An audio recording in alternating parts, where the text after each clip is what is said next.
Sevgan edik, sevilgan edik, fakat ravo ko'rmadi qismat.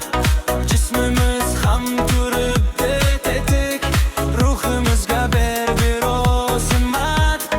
Chidaymiz-da mutlaq, chidaymiz, chin sevgining badali shunday. Bir tongli yorug' kundaymiz, yana bir zulmatli tunday.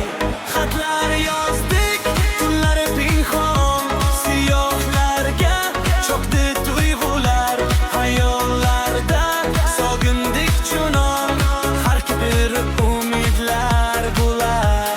Xatlar yozdik, tunlar pinhon, siyohlarga cho'kdi tuyg'ular.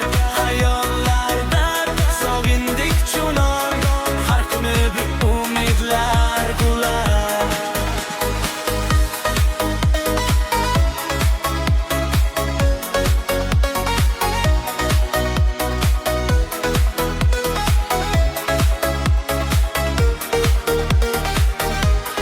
Sevgan edik, jon-jondan nafrat, sevilganmiz shunday begunoh.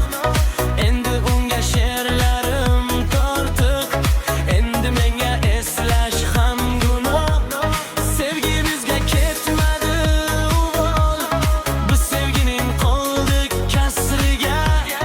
Men ko'rganman o'sha joyda lol, u shaylandi turmush kasbiga. Xatlar yozdik, tunlar pinhon, siyohlarga cho'kdi tuyg'ular. Hayollarda sog'indik chunon, har kuni bir umidlar gular. Xatlar yozdik, tunlar pinhon, siyohlarga cho'kdi tuyg'ular. Hayollarda sog'indik chunon, har kuni bir umidlar gular.